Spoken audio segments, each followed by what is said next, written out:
Hi, how's everybody doing out there? As promised, I'm going to start doing weekly videos. This is going to be my first one. Sorry I look so tired. Whew, it's been a long couple of weeks. I'm back from my surgery. I had carpal tunnel. The hand is doing really well. Stitches are out, so now it's all just getting back on the mend and figuring out how to pick up heavy things and all that good jazz. And the pain is pretty minimal at this point. It still disturbs my sleep just a tiny little bit, but other than that, all good. So I've had people, after my last video request, I've had people tell me that they want to hear more about crystals, they want to hear more about kitchen witching, and they want to hear about spell work. Spell work will be kind of dicey. I don't do a whole lot of what most people would consider to be spell work, but I will do a few things here and there that kind of talk about different types of spells that you can do. I hope the volume is loud enough on this. I'm not talking too horribly loud. I'm at my shop, and I don't want to disturb all the other tenants in the building. So today what we're going to talk about is we're going to talk about crystals. Not all of them, of course. There's a lot. But I am going to talk about 6 particular crystals.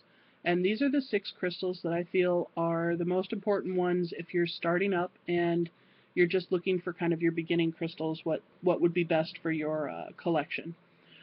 So, yeah, these are crystals that I've been working with for a long time. They serve a lot of different purposes. I'm just going to give you a couple here.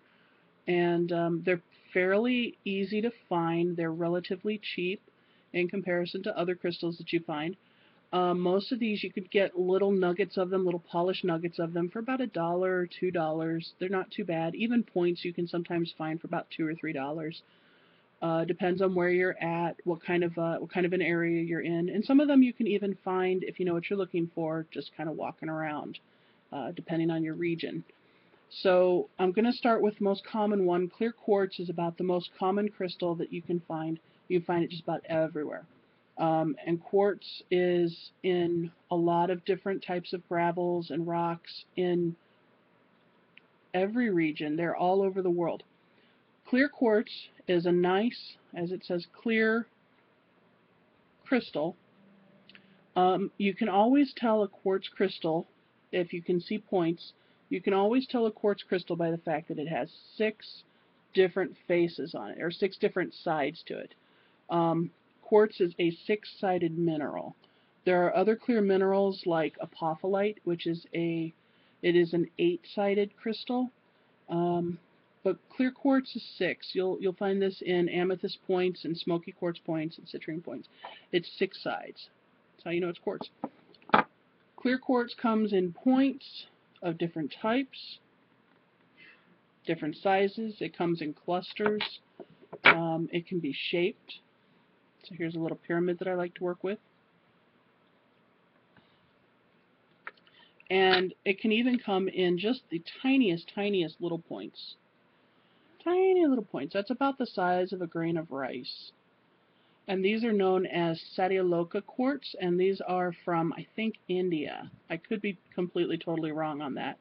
And if I am, feel free to correct me in the comments. But they're powerful little buggers. I like them. I use them in grid work.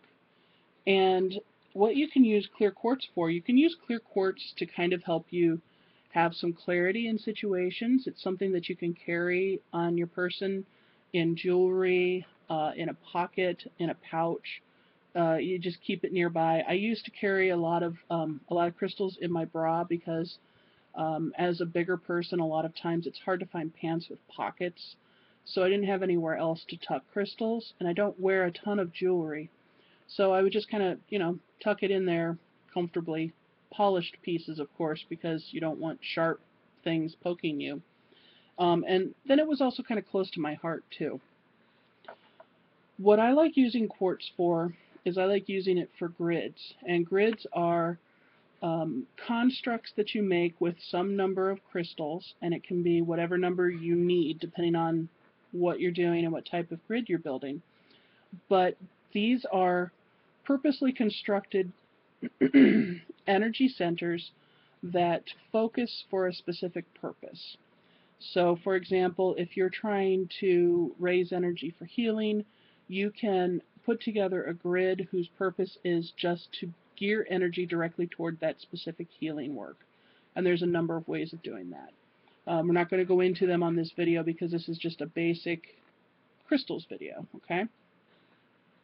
But I will show you that, like with a grid, a lot of times you're going to want something like a centerpiece, and then off of each of those points you would lay another crystal, usually a crystal point, generally with the point poking out.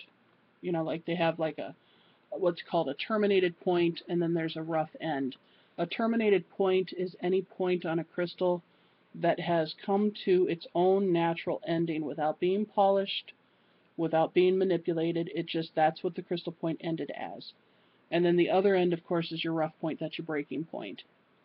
So you'll frequently take your terminated point and point that away so that you're sending that energy out. You're collecting it all, and then you're kind of sending it out to where it needs to go. Sort of like the opposite of a satellite dish, kind of. So even with these little guys, if you look at them really close, and I don't know if you will be able to see them, but like this guy here, you can see that the point between my fingers is the rough end. The point sticking out from my fingers is a natural termination. So even these little guys have points on them. And when you use things like pyramids or other things that have been polished, of course you look for the most natural point on the thing. So this right here. There's your natural end there as well.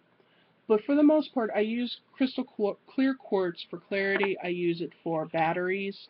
I use it for generators. And I'll also use clear quartz as a stand-in for other crystals, which is a debatable point. A lot of crystal people believe that quartz can stand in for anything because of its clear nature, its qualities of clarity, its qualities of transformation, that it can stand in for anything, even things like hematite or turquoise.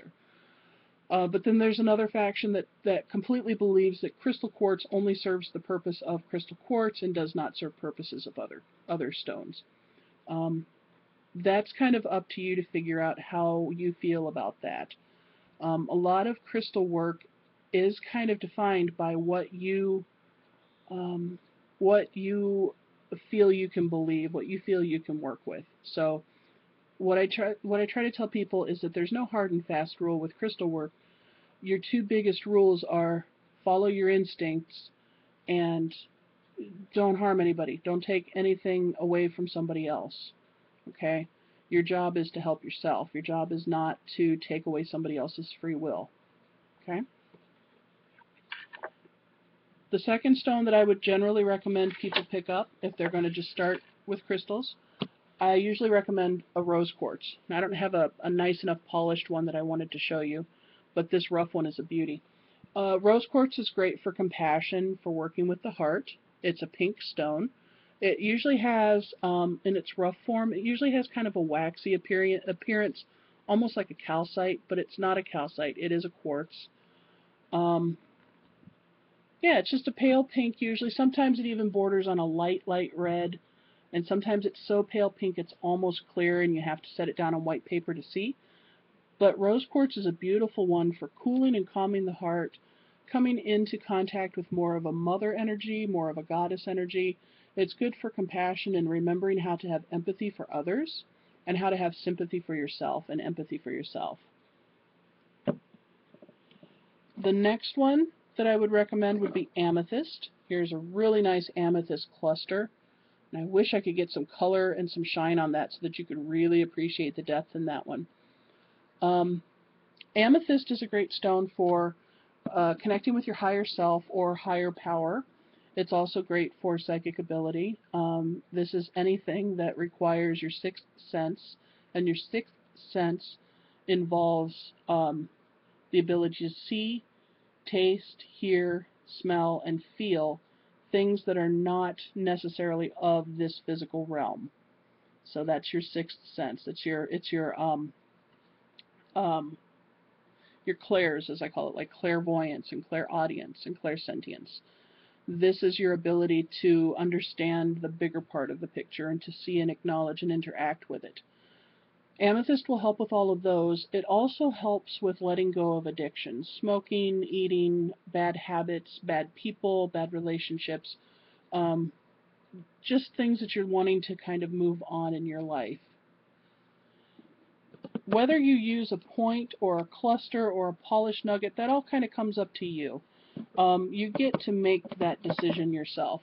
For some people like me, I really like working with the roughs. I like that wild, still connected to the earth feeling that the roughs give me that the polished really doesn't touch. But the polished is nice sometimes too when you need something that's got some finesse to it or needs some art involved in what you're doing. It needs to have like more of a practiced hand and not so much that wild fire. So there are times that the different forms of crystals will come in handy.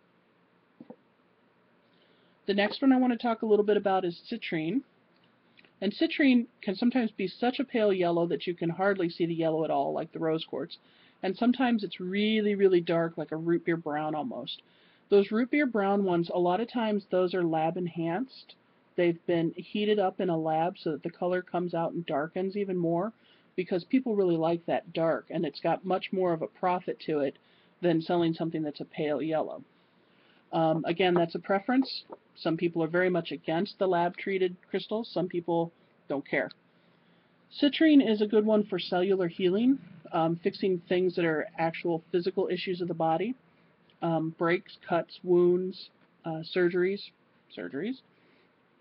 It's also a good money stone in that it's a nice stone to put in your cash box if you own your own business like I do.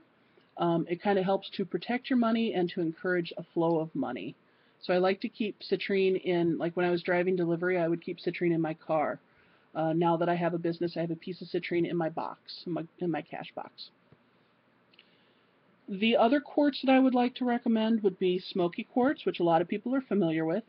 Now, smoky quartz, like citrine and also like amethyst, can end up in a lab and get darkened. Smoky quartz can be really, really pale, brownish gray, or it can be almost jet black. And sometimes those really black ones, those have been in a lab too. Smoky quartz is good for letting go of things that have served their purpose, and it's just time for them to move on energetically. Sometimes this is people, sometimes this is habits. But smoky quartz is one of those nice let go. It's also a stone of clarity in that it allows you to kind of push through the smoke of things that's obscuring the answers that you're looking for, and it allows you to move through that smoke and into a place of better understanding and knowledge. The last stone I want to talk about in kind of the half dozen that everybody ought to have is hematite, which is a nice heavy gray mineral. It's a metallic mineral. Hematite is great for grounding. It's a lovely stone for grounding.